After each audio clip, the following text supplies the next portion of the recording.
This is Michael Lukes, Communications Manager for After School, the largest teen-focused social network, and I'm joined by technology journalist, internet safety advocate, and CEO of ConnectSafely, Larry Magid. Today, we're talking about how teens use social networking differently from their parents and why that's okay, or maybe even times when it's not. Larry, thanks for joining me. How are you? I'm good, and thank you so much. Why don't we start with a high-level overview of ConnectSafely? Tell us a little bit about ConnectSafely. Well, we were started about, 11 years ago now, during the period when MySpace reigned supreme. And there were all these articles about, predator panic, about how people on MySpace were being sexually abused and harmed in some horrible ways. And politicians were passing laws and trying to crack down on things and protect children against dangers real and imagined.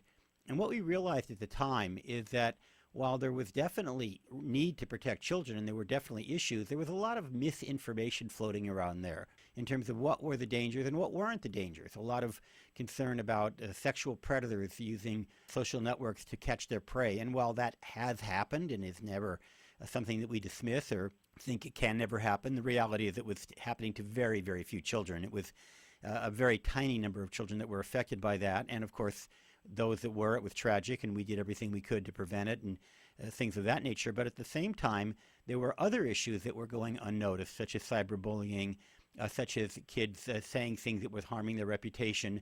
And we realized that there needed to be some truth-telling in this whole area of social networking, internet safety. So we formed ConnectSafely.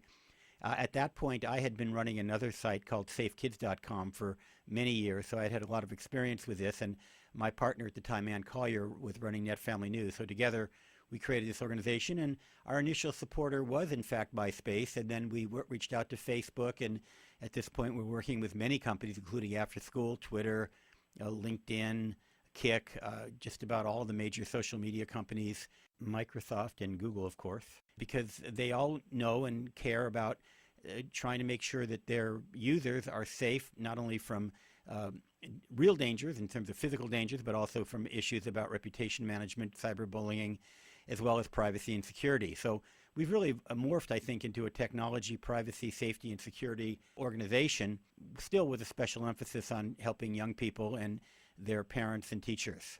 So for the parents of teens, how can they determine if information they're getting from local news or articles online, if they should be relying on that, if it's real information or just scare tech?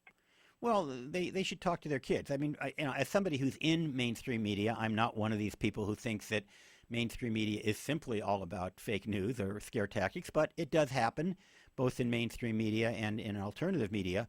But the reality is that you can't tell what's going on in your house based on a news story. Even if the news story is true, it doesn't mean it's happening at your house. I mean, I read news stories all the time about things that are happening around the world and around the country, even around my community. That doesn't mean they're happening in my home. So the best way is to talk with your children. Maybe show them the story. Say, hey, what do you think of this story? I'm reading about a rash of cyberbullying at a local high school. Have you seen this? Has it affected you? Is it affecting your friends? What do you make of it? And those conversations will be much more revealing to you than whatever the newspaper or TV or radio station is saying, because they'll be based on what your own teen is telling you. So use those as jumping off points. Don't ignore them, but make them conversation starters. And based on your experiences, what differences do you see in how parents use social networks from their teenagers, from the younger generation? Well, I think there are a lot of differences. I think for many parents, it's just simply a way to stay in touch with friends and family and share ideas, maybe have political discussions, maybe plan events, things like that. And teens do that as well to some extent. But I think for teens, it's much more integrated into their social lives. It's not something that they go and do. It's not that they go online in order to post something or read something. It's more similar to the way they use text messaging. It's just sort of an extension. Oh, there's something funny. Let me take a picture of it and share it. There's somebody did something that I think is worthy of comment. Let me comment on it. It's just, I don't know how to explain it more, but from my understanding, and Michael, you might know more because you work for one of the leading social networking sites and apps for teens, it's just an extension of their personal social lives.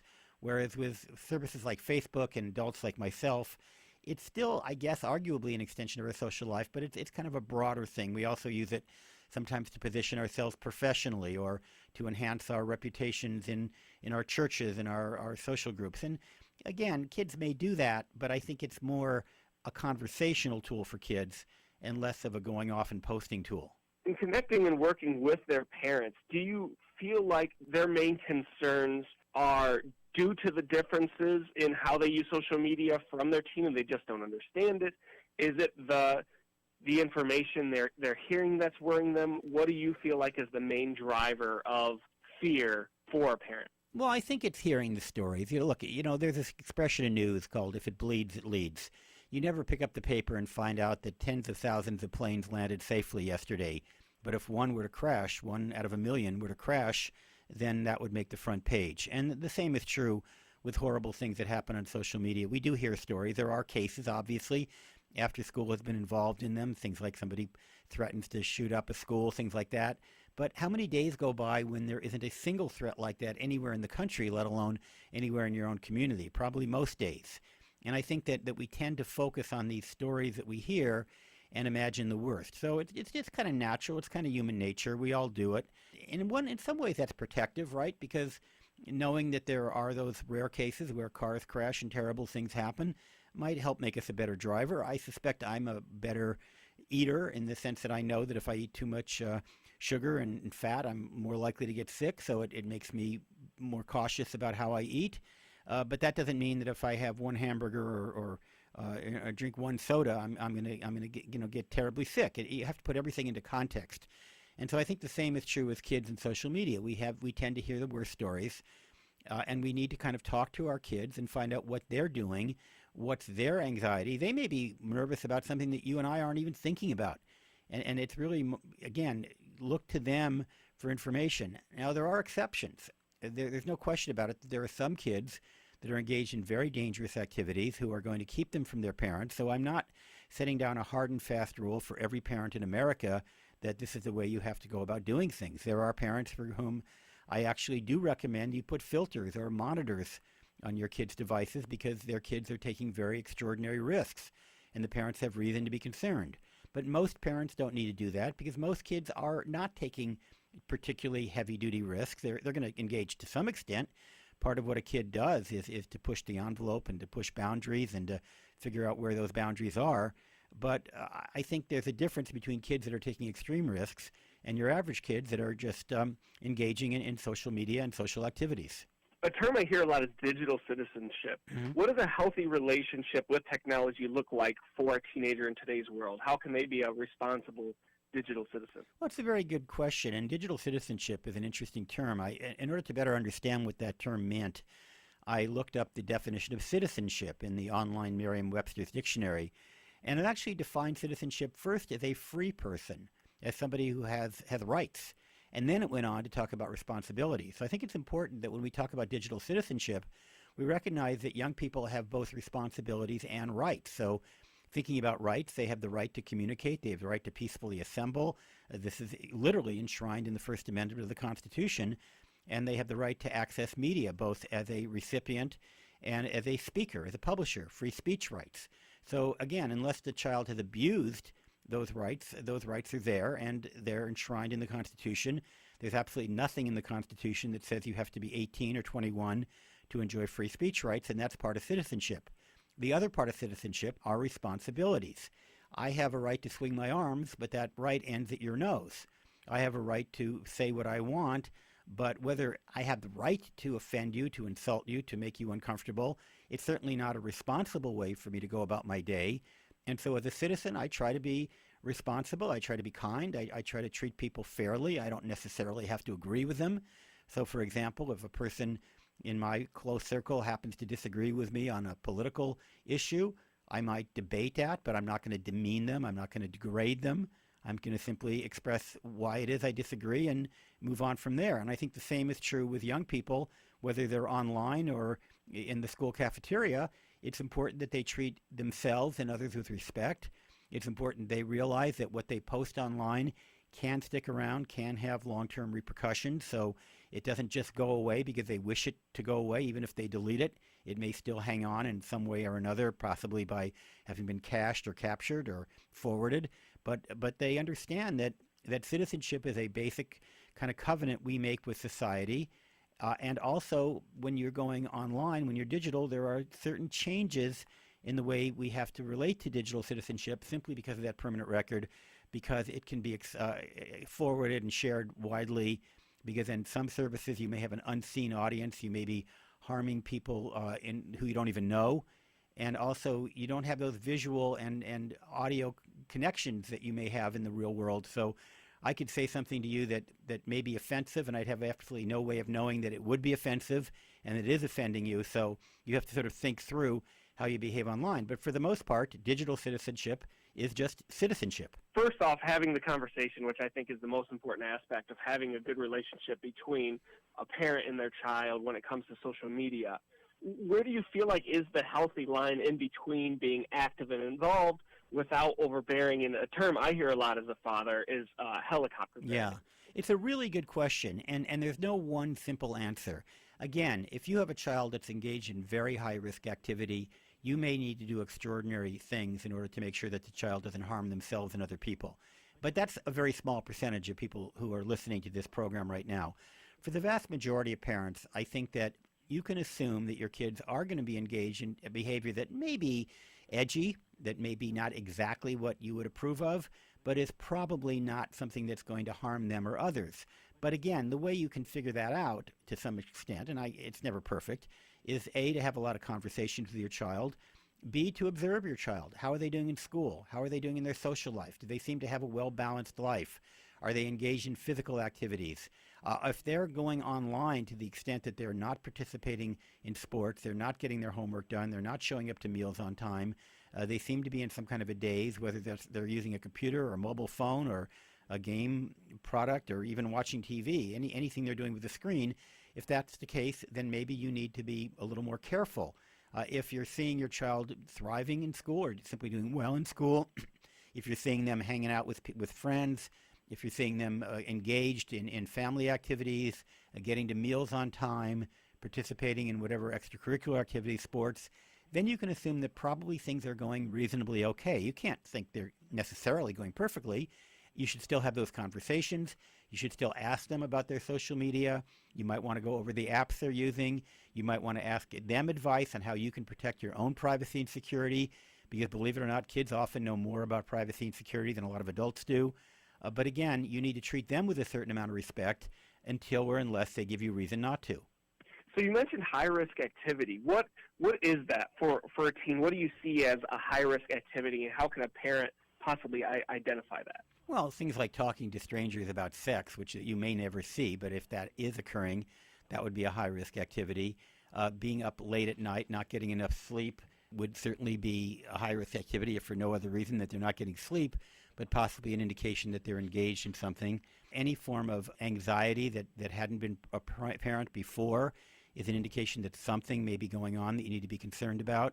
There are many, many situations where children need to get some special attention because something's going on that may not be normal and right. So if your child is acting in any way abnormally, if they're normally the kind of child that's engaged in a lot of conversations with their friends and suddenly that stops, that's something to be concerned about.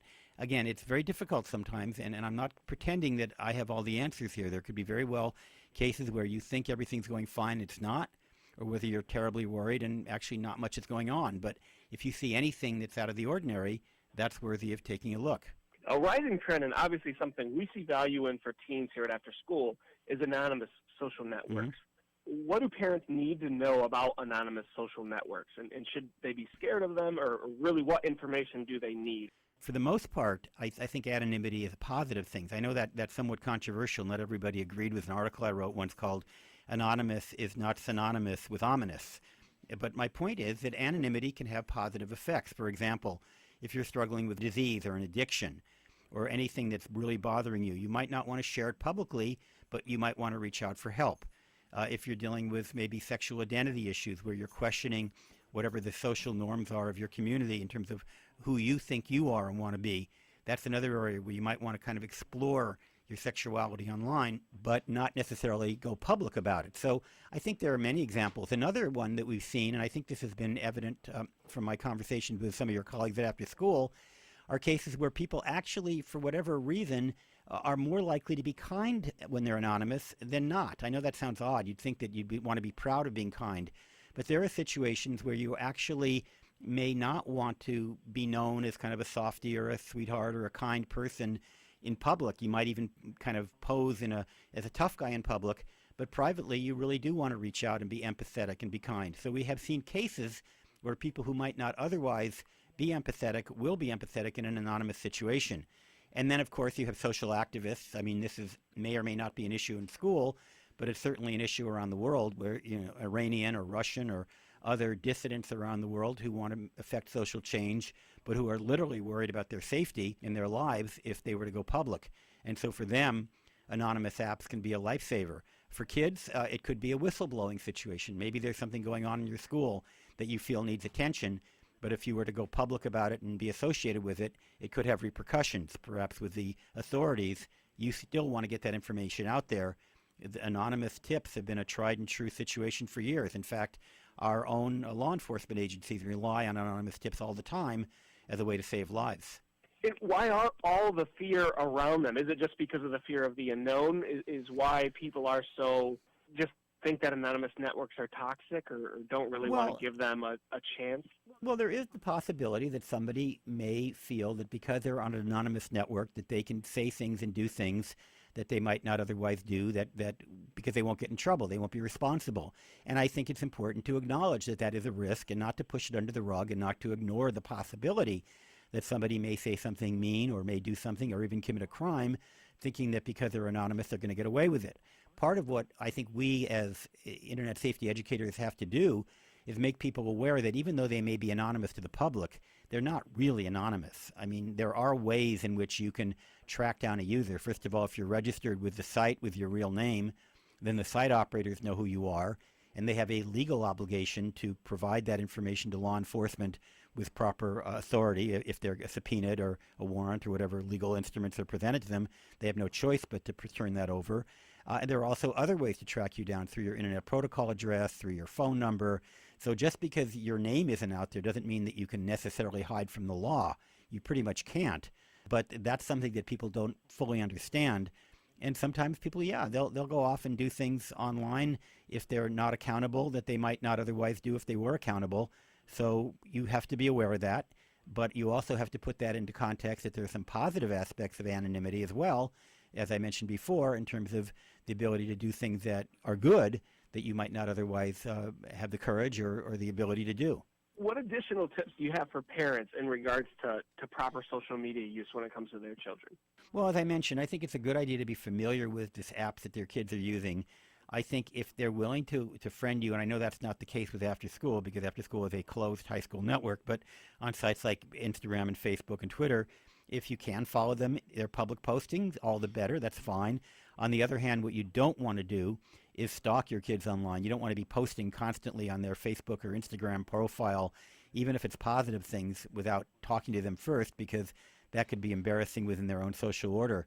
But again, constant conversations, be aware. I mean, I'd like to think that the materials at ConnectSafely.org are helpful. We have parents' guides to many of the major and smaller apps out there, everything from Facebook to After School to Instagram, you name it. We've got a guide that explains how to use it.